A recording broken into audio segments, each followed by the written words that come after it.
Welcome to the MarketBeat podcast. I'm your host, Kate Stalter, and in this show, we cut through the noise and give you real market insights from professional investors, traders, asset managers, and analysts. Our guests put the market developments in context and give you actionable information to make you a more successful trader or investor. Let's get started.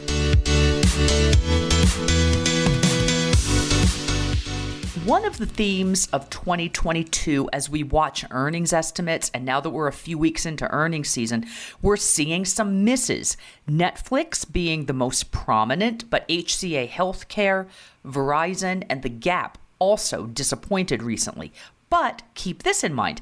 Expectations throughout the market were lowered well before all these companies reported. Now, if you listen to some of the interviews I've done here on the podcast or read some of the outstanding commentary by the MarketBeat contributors, you'd have heard about the year-over-year earnings expectations for 22 being lower than in 21, which were in most cases higher than in 2020. So in other words, comparisons last year were ridiculously easy, but that is going away. And today's guest, Jason Brown, begins our conversation by framing why that is and how so many of those stay-at-home stocks that were darlings of 2020 may be showing slower growth going forward due to their own success 2 years ago. Now, this is a really interesting and instructive interview because Jason gives us his put-call strategy that he teaches to his students, and he tells us how he views trading and investing differently. He gives tips for specific events, like holding through an earnings report, what situations may warrant that, and which may not. Now, what I particularly enjoyed about this conversation with Jason is that as an experienced trader and investor, he has seen enough different scenarios that he doesn't just have a one-size-fits-all set of rules. And I know you've seen these in various trading programs. Well, Jason doesn't do that. He's really thoughtful about how you might profit from a number of different scenarios, and he shares all of that with us today. So get ready to take some notes. Lots of gold here in today's interview with Jason Brown of The Brown Report. All right, so Jason, I know you have a keen eye for what is going on in the market, and you look at a lot of different types of stocks. What are you seeing these days? I know there's still a lot of volatility, and some of the growth stocks that were big in 2021 have been fading recently. What's your take on what's going on right now? So there's a couple things that is interesting that's happening with the market. I think one thing that's interesting that's happening is you see a lot of the companies that profited from the whole stay-at-home, work-from-home pandemic. Well, the way I like to explain it, what happened is a lot of these companies pulled forward, maybe 10 years worth of business. You look at the Zooms, you look at the Docusigns. The customers that they were going to sign up over the next year to 10 years, they pulled forward all those customers into 1 year. And so you saw these stocks super shoot up, right? All these stay-at-home stocks, work-from-home stocks, high flyers. But now the reality is, who's left to sign up for a Zoom? Who's left to sign up for a Docusign? Docusign pulled all the realtors, all the, you name it, the banks. Everybody jumped on the bandwagon. Zoom, everybody signed up for an account. And so what happens is you had this huge growth in some of those names, just for example, and then now they're only, I guess the best way to say it, they're only left to lose customers. They're not really left to gain a huge amount of subscribers that can beat what the numbers they've been putting up in the past. And so you've seen a lot of those stocks come down, crashing. The other thing that's happening in some of the more well-known names like the Microsofts of the world, people are nervous about inflation. So people are nervous about labor costs, nervous about the cost of materials to make computers, semiconductors. Then you got the war going on. Anything that has to do with running a factory, using gas, all of those things are costs that are going to increase and potentially play against the earnings report that are going to come out. And so you're seeing a readjustment for what's going on in the market and for that uncertainty, yet a readjustment for the certainty that we know that inflation is here, labor costs has gone up, heat, gas has gone up, and material products prices have gone up as well. So there's a piece of uncertainty, which is how long is this going to last? And then what's that going to do to supply chain? And then there's also a piece that's certain is that costs have materially gone up, and that's going to play into the earnings. And so you have this recalibration of what we believe a company should be worth. And it's not just throw a dart on the wall and buy something like it was during the pandemic after the big sell-off and everything's going to go up now. I think traders and investors are starting to realize like, okay, now I actually have to have some skill and know why I'm in this company and know how to read a chart and know how to forecast about where I believe this company and this chart is going to be going. I really enjoy that perspective, Jason, because I've been talking to a lot of folks who have been saying, and I agree with this, by the way, that, the comparisons have gotten a little more difficult, whereas last year the comparisons of 21 over 20 were pretty easy. And we're seeing a shift in that. But as you were speaking, I think this additional layer of reality for some of these companies, like I'm looking at Zoom, they are forecast to have an year-over-year earnings decline of 29%. I'm seeing Docusign, 0 earnings growth this year. So that is exactly tracking with what you're saying. So where is the potential you might see at this point? Or if there's nothing immediate, what is something that you might think is on the horizon after some of this gets kind of priced in to the market? So the way we're talking to our traders to look at things is, if you only know how to make money from stocks going up, then you're right. You're like, well, where's the next growth stock coming from? What should I be buying right now? Now, I don't want to come on here and talk doom and gloom. Big picture, long term, the market goes up. So if you are a long-term investor, you don't need the money in the next 5 to 10 years. I think if you buy anything that mimics the S&P 500 or some of the great stocks that are in the S&P 500 or an ETF or something that follows it, I think you're going to do fine long term. So rather than trying to go in and pick the individual winners, I think you go with the ETF or something that mirrors the overall market if you can wait long term. Now, on the flip side, if you're a trader, it's less about what stock is going to go up and more so what we're teaching people is how can you be right even if you're wrong, which is how can you play the downside with some upside protection? And then when you play the upside, how can you play the upside with some downside protection? So just to be specific for the listeners, what we're teaching is like, let's say you are bullish, but we're using calls because we trade a lot of call options. We're saying, okay, be bullish with your call options, but we're teaching our members to go 3 to 1. So for every 3 call options, you might want to have 1 put because there's so much volatility in the market that if you're right and the stock goes up, those 3 calls will more than outpace the 1 put that you buy. But if that stock crash, what happens is because of the volatility, they're crashing so hard that that 1 put will recoup your investment or may even overtake how much you spent for the call options. So you're putting yourself in a position where you can be right even if you're wrong if you're trading in this market right now. Because trying to pick each day what's going up, what's going down, it could be up big 2 days in a row, down big the next 2 days, and you just gave it all back. And so if you have both sides covered, I think you'll be able to keep your sanity a little bit better. Yeah. And you remove the need to be right. And I think that's where most traders go wrong. They're trying to be right versus being strategists and saying, I don't know which way the market is going to go, but I'm prepared. If it goes either way, as long as I get a decent enough move, I'll either break even or make money. So that's how I'm looking at the market. Yeah, that's a great perspective. And certainly in recent weeks, anyway, the market has been super volatile. I'll tell you what, I pulled up a chart of something while you were speaking because it resonated with me. The SH ETF, the ProShares Short S&P 500 ETF. And, that was one that did really well. It's the inverse of the S&P 500. Did great earlier this year, but then, in the past month or so has not been a winning trade. So I think that right there kind of illustrates exactly what you're talking about in terms of the market direction is very hard to predict right now.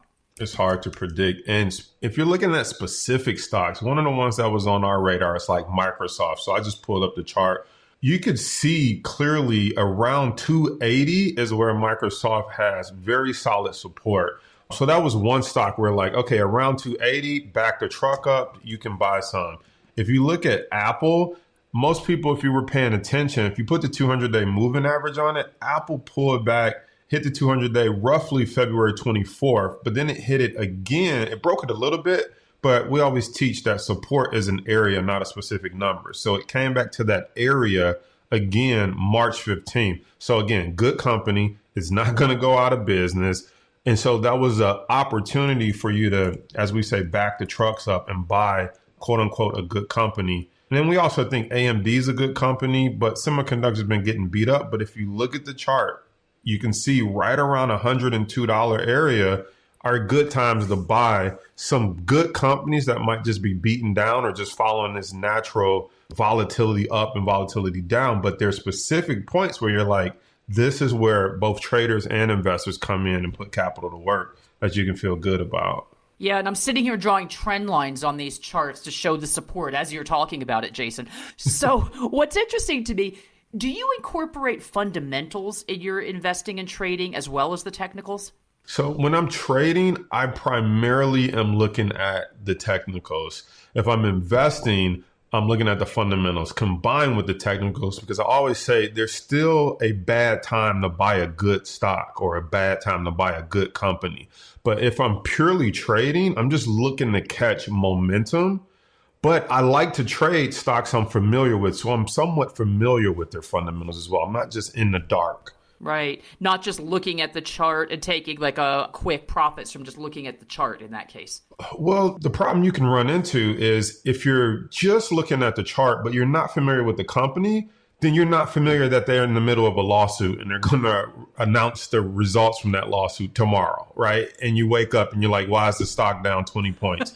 If you buy a biotech stock just based off the chart and don't realize that they're either going to get denied or approved for phase 3 of a drug tomorrow or next week, that can totally throw off what you're seeing in the chart. So it's not 100% wise to just go in off the chart. You want to have some understanding of what the company does and if there's any pending news, litigation, anything like that that's kind of swirling around it that could throw off what you're seeing in the chart. What's your thought about sitting through earnings if you own a stock? Because that, what you just pointed out, right? Even something buried deep in the report can send the thing tanking. Yeah, so there's a couple ways that we look at earnings, and I like to look at earnings and teach our students or just anyone listening, period, just to help them out, is earnings is a one-time event that can totally derail your investment or your trade. You can look at Docusign and look at what happened to them over earnings. I mean, the stock fell from 232 all the way down to 134, 100-point drop.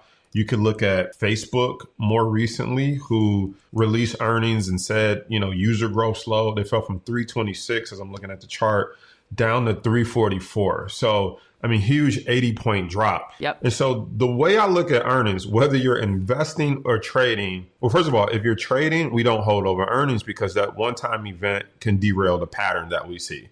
Second, if you're investing, we like to teach people, again, buy some insurance, the same way I talked to you about 3-to-1. So if you own the stock, maybe if you per 100 shares or per 1,000 shares you own, just grab 10 put options just in case that, it's just like a car. You wouldn't drive a car without insurance, right? You wouldn't go out there on a rainy day with a 16-year-old teenager behind the wheel and say, it'll be fine. We don't need insurance. However, we do that with our portfolio. I know people who have $200,000-$300,000 of Facebook stock. And so the earnings event is that rainy day. It's snowing and you're going to go out and drive in it. And there's potential that people can get in an accident. And the accident in this case is something going wrong with the growth, the CEO saying something that the market doesn't like. They're missing, whatever the target is.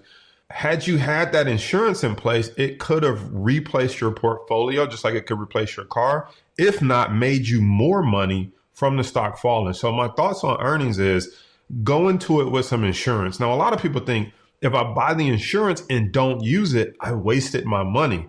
Well, much like insurance on a car or a house, you pay it every single month and you don't get in an accident every single month. But the one time you do, you are so glad that you had it.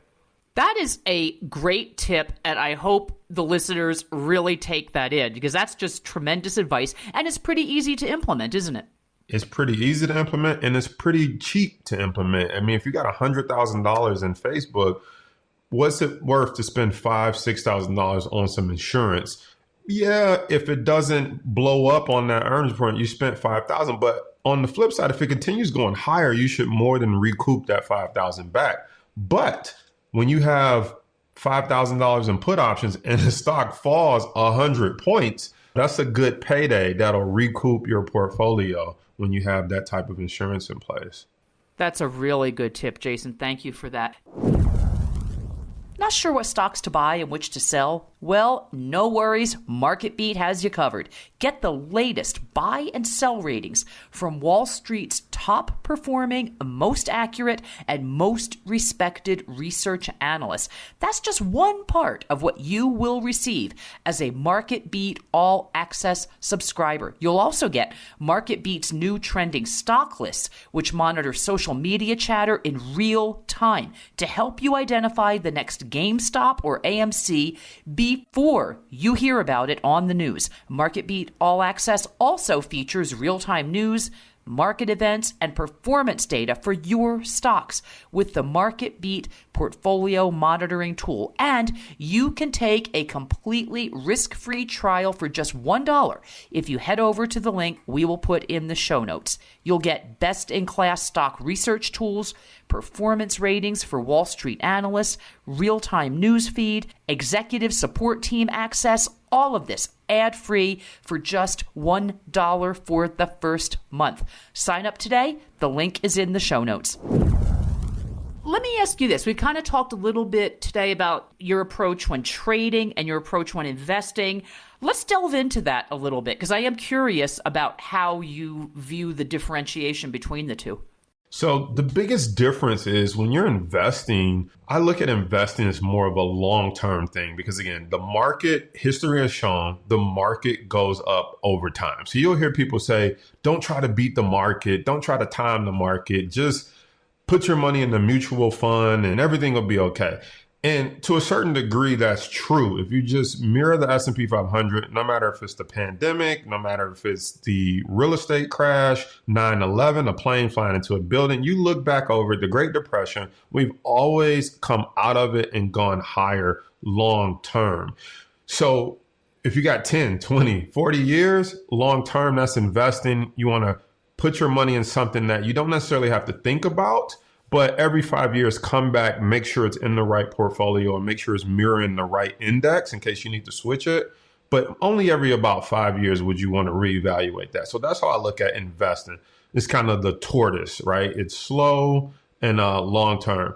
The way I look at trading is that I'm more worried about what's happening maybe quarter to quarter, which is why we're willing to trade for up to 30, 60, 90 days and get out before earnings. And then we're looking to take advantage of momentum. So I look at trading as what money can I make right now to change my life today, not 10 years from now, 40 years from now. So if I'm looking at paying off debt, buying a new car, anything of that nature, I'm looking to say, can I come in here and snatch a quick 5,000, 10,000? You know, I've done videos where I was trading, I believe it was Docusign before it dropped. This was back when it was roaring through the pandemic. I went in with, I believe it's like 200 contracts and I made something like $430,000. The listeners need to see my eyes popping here. I mean, they can't. I know we're on audio, but anyway, yeah, go ahead. Sorry. I'm like, and so I took that money and we paid off our lake house in Michigan. And so my point is, that was a trade. I was not looking to hold Docusign for 10 years. I was saying, what can I do right now, short term? Because I knew everybody was staying at home, getting online. I saw all the real estate agents signing up for Docusign. I did something at a bank and it was like, you can't come into the bank right now, but we'll send it to you through Docusign. I said, even the bank, like everybody was using it. So I was like, okay, most likely going to beat their earnings. And then Zoom had reported like a week or two before that. And so I said, if Zoom shattered their earnings, they're in the similar industry, taking advantage of work from home. I had all the reason to believe Docusign would do it. So my point is trading is taking what's happening in the micro right here, right now. Where's the momentum going and how can I capitalize on that? Knowing I'm going to pay short-term capital gains, but I also know that it's going to change my life financially right now. And then I have that separate investment account that's longer term, maybe won't pull out to 59 and a half, but that money's also not going to do a whole lot for my life right now. So that's kind of how I separate the two and then how I look at picking stocks or my strategies for the two. And let me just follow up on something you mentioned right there, Jason. You were talking about the fact that with a stock like Docusign that had been acting well, and then, you did get some confirmation just from the marketplace, kind of the story behind it.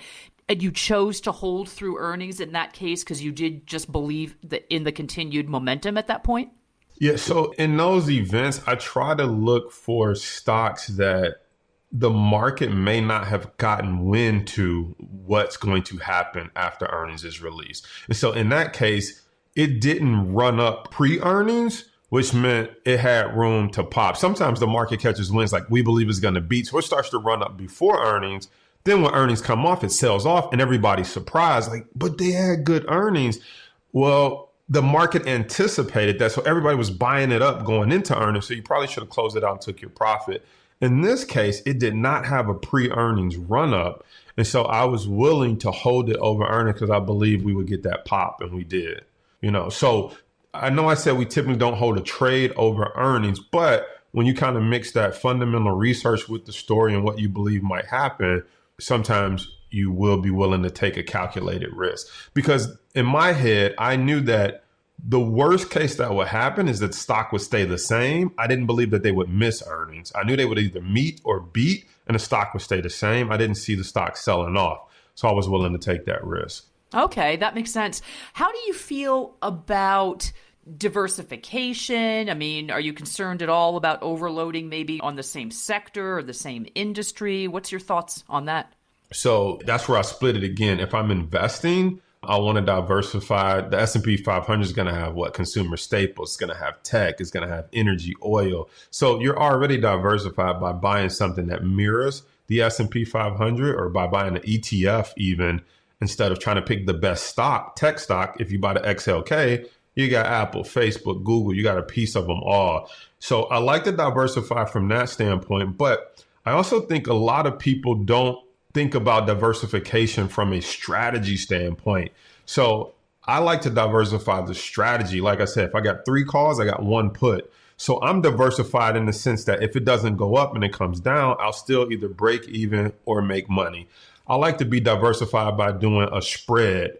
I also like to be diversified by having a couple of stocks that I'm playing to the downside and a couple that I'm playing to the upside. And so now I'm diversified that if the market sells off big, my bearish trades do well and my bullish trades don't do so well, but I'm net profitable. And then if the market goes up big, my bearish trades don't do so well, but my bullish ones do. So I like to look at diversification more than just, are you diversified by sectors and industries, but are you diversified by strategies? And most people aren't diversified by strategies, meaning they got one game plan: buy low, sell high. And when that doesn't happen, they're confused at why they're not making money. So does anybody ever ask you when you explain this strategy, they say, well, wait a minute, Jason, what that's just going to do is just kind of put me down the middle here, not just grab big profits. I mean, I'm sort of playing devil's advocate a little bit because I've gotten that question myself, actually, about broad diversification. Yeah, so it doesn't technically put you down the middle, because what happens is, let's just say you're having X amount of calls and X amount of puts. Well, it's a fixed number that you spent on your calls and puts. So let's just say you spent $3,000 on calls, $3,000 on puts. Well, as the stocks start to rise, you're not going to lose more than $3,000 on your put side, but your calls have the opportunity to make $6,000, $9,000, $12,000.